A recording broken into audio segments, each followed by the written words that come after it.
BJP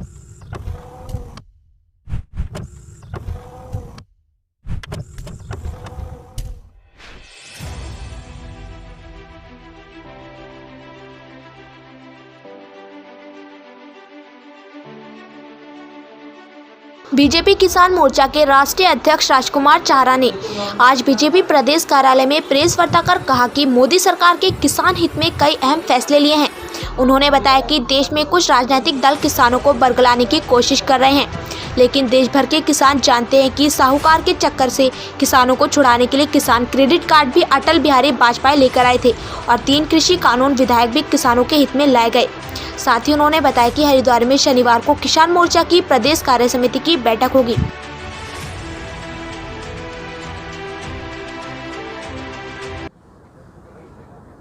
सबसे ज्यादा subsidy अगर किसानों को मिल रही है तो उनमें उत्तराखंड राज्य अग्रिम श्रेणी है। चाहे हम 80% सब्सिडी मशीनीकरण पे दे रहे हो, जो आप बात कर रहे थे कि दिल्ली में कोई सब्सिडी नहीं है, हम 80% सब्सिडी किसानों को कृषि यंत्रों पे दे रहे हैं। हम 75% सब्सिडी एंटी हेलनेट्स पे दे रहे हैं। हम 50% सब्सिडी कोरुगेटेड बॉक्सेस पे दे रहे हैं। हम 80% सब्सिडी ड्रिप इरिगेशन के लिए ड्रिप्स पे दे रहे हैं। कोई ऐसा मामला नहीं, 80% सब्सिडी हम बी बॉक्सेस में दे रहे हैं। हर जगह केंद्र की जो आदरणीय मोदी जी का जो doubling the income of the farmer, अभी हमारे एक भाई कह रहा था डबलिंग द इनकम के आंकड़े हैं आपके पास, मैं डंके की चोट पे कह सकता हूँ कि हम लोगों ने स्मॉल और मार्जिनल फार्मर्स की कीमत कमाई को दुगना करने का काम किया है इन 5 वर्षों में। इसमें हमें सफलता मिली है और इसमें बहुत बड़ा केंद्र सरकार की परंपरागत कृषि विकास योजना, जिसमें 20 हेक्टेयर के क्लस्टर में हम 10 लाख रुपए का इनपुट दे रहे हैं। इसी तरह नमामि गंगे में 25,000 हेक्टेयर पर हम हर 20 हेक्टेयर पर 10 लाख रुपए का इनपुट दे रहे हैं भारत सरकार की मदद से। तो और जहां कृषि कानूनों की बात थी, आपने कृषि कानून की बात की, आपने आदरणीय अध्यक्ष जी ने भी सब बताया, लेकिन स्पष्ट है कि मेरा आपसे निवेदन है, आपकी भी समाज के प्रति जिम्मेदारी है। आप केवल राजनीतिक सवाल पूछने के अलावा अगर मैं कॉन्ट्रैक्ट फार्मिंग एक्ट में मेरा केवल एक सबमिशन आपसे है जिसका सबसे ज्यादा विरोध किया गया। कॉन्ट्रैक्ट फार्मिंग एक्ट में अगर ये कहा गया है कि किसान के साथ जो समझौता होगा उसको तोड़ने का अधिकार नहीं है, जिसने कॉन्ट्रैक्ट किया है उसमें किसान के हितों की विपरीत कौन सी बात है। दूसरा, किसान को कभी भी उस कॉन्ट्रैक्ट को तोड़ने का इसमें प्रावधान किया गया, इसमें किसान के हितों की कौन सी विपरीत बात है। और सबसे बड़ी महत्वपूर्ण बात, उसकी मेरिट्स और डिमेरिट्स से मत जाइए। कॉन्ट्रैक्ट कानून जो बना है कॉन्ट्रैक्ट खेती का, उसके मेरिट्स और डिमेरिट्स छोड़ दीजिए। Contract farming is not a compulsion.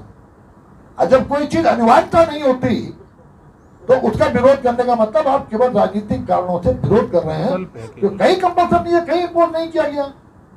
जिसकी इच्छा है वो कॉन्ट्रैक्ट फार्मिंग में जाए, जिसकी इच्छा नहीं जाए। तो जब कोई चीज कंपल्सन नहीं हो तो उसका विरोध करने के पीछे साफ लगता है कि मानसिकता केवल विरोध के लिए विरोध करने की है और अपनी खोई हुई जमीन को लोग किसानों को भड़का करके उस खोई हुई जमीन को प्राप्त करने की एक चाल है।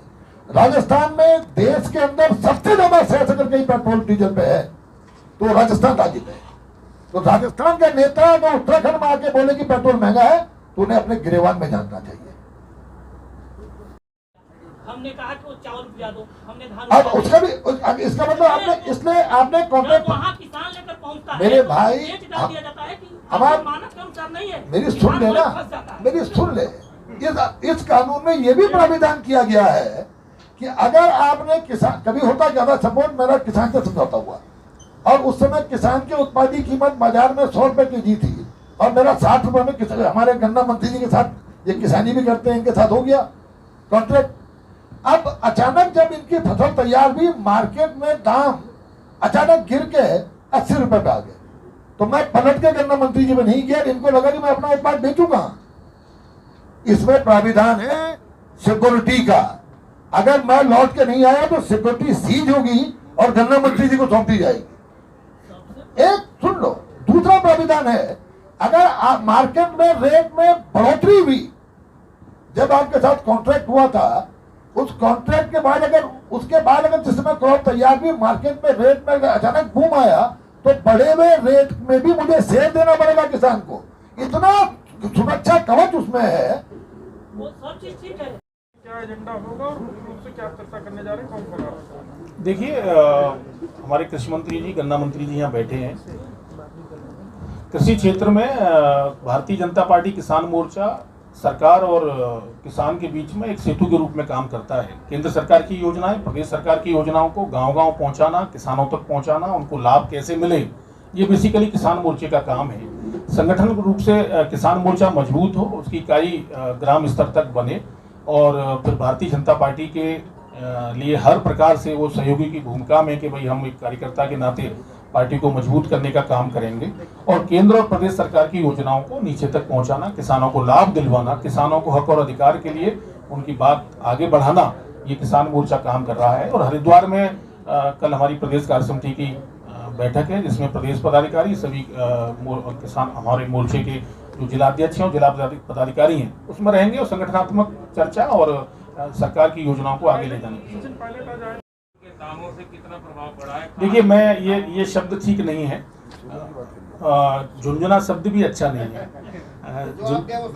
और हाँ, बिल्कुल हम सही ही कह रहे हैं, कोई गलत नहीं कहेंगे। पहली बार प्रयास हुआ है जी। आज से पहले आप इतिहास उठा के देख लीजिए, कांग्रेस शासन के जितने भी केंद्र में जब तक कांग्रेस का शासन रहा, एक कोई इश्यू बता दीजिए जिस समय कभी किसानों के लिए कुछ किया गया। आज सॉइल हेल्थ कार्ड जो बांटे गए किसानों को, किसान की कितना उर्वरक डलेगा, डीएपी कितनी डलेगी, बीज कौन सा होना चाहिए, क्या ये एक एक कदम कदम पर किसानों को लाभ मिले, इसके लिए हम कहा। एक बात मैं और कहना चाहूंगा आपसे, आपके यहाँ मैं अभी देख रहा था, कुछ अभी पत्रकार मित्र मुझे रास्ते में भी कह रहे थे, वो बिजली की लेके जो केजरीवाल जी कोई किसानों की चर्चा करके हैं।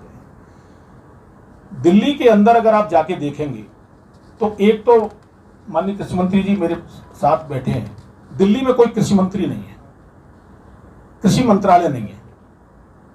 190 वहां गांव है, बड़ी संख्या में वहां गांव है, लेकिन दिल्ली में कृषि मंत्री नहीं है, कृषि कल्याण का कोई विषय नहीं है।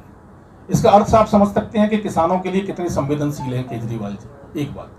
दूसरी बात, वहां पर ट्रैक्टर जो है कॉमर्शियल है, किसान अपने ट्रैक्टर को लेके एपीएमसी मंडी में जाकर अपनी उपज लेके नहीं जा सकता, क्योंकि उसको वो कॉमर्शियल है, वहां पे वो किसान की परिधि में नहीं आता है, किसान का दर्जा वहां पे नहीं है किसानों को। और जो बिजली की बात करते हैं, बिजली का किसानों पे वो इतना झूठ बोल के गए हैं कि आज तक दिल्ली के किसानों को कभी उन्होंने किसानों के कर्जे माफ नहीं किए। आज भी दिल्ली का जो किसान है वो कॉमर्शियल ट्यूबवेल का जो कनेक्शन लेता है किसान, एक तो ट्यूबवेल के कनेक्शन किसान को नहीं मिलते हैं, और अगर जो पहले मिले भी हैं तो उनका रिन्यूअल होता है 3 साल में, और 5,000 रुपए रिन्यूअल के नाम पे सरकार जमा कराती है। किसान को 800 रुपए देने ही देने हैं, उसको फिक्स चार्ज तय कर रखा है, और ऊपर से कॉमर्शियल रेट से वसूली की जाती है। तो ये झूठ और फरेब की राजनीति खुलेआम केजरीवाल जी कर रहे हैं। इस तरह अपने दिल्ली के बारे में जरा और बता के जाते कि जो उन्होंने दिल्ली में क्या किया है, तो कम से कम उत्तराखंड की जनता को या और क्षेत्र की जनता को भी ये जानकारी साथियों मिलती कि किस प्रकार से। और दिल्ली में कृषि यंत्रों पर कोई सब्सिडी दिल्ली की सरकार नहीं देती है, किसान के लिए कोई योजना। उत्तराखंड आज पर्यटन और खेती किसानी के लिए जाना जाता है। उत्तराखंड के पास 2 ही चीजें हैं, तो ये महत्वपूर्ण चीजें हैं दोनों। तो इसलिए केजरीवाल जी निरंतर झूठ बोल रहे हैं, फरेब कर रहे हैं, लोगों को धोखा देने का काम। किसानों देश भर प्रदेश भर देश के किसानों को आय डबल कर दे तो वो भी कर देंगे, लेकिन 7 साल में दुगुनी तो होने खत्म और हो गए।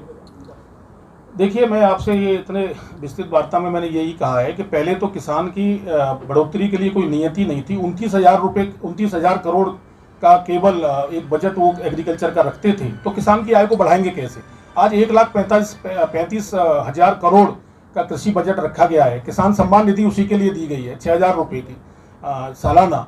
आज नीम कोटेड, पहले यूरिया को आपको ध्यान होगा, यूरिया के नाम पर लोगों को लाठियां खानी पड़ती थी डीएपी और यूरिया के लिए। आज यूरिया सहजता और सरलता से मिलता है। अभी 140% का अनुदान केंद्र की सरकार ने किसानों को यूरिया और डीएपी के लिए दिया।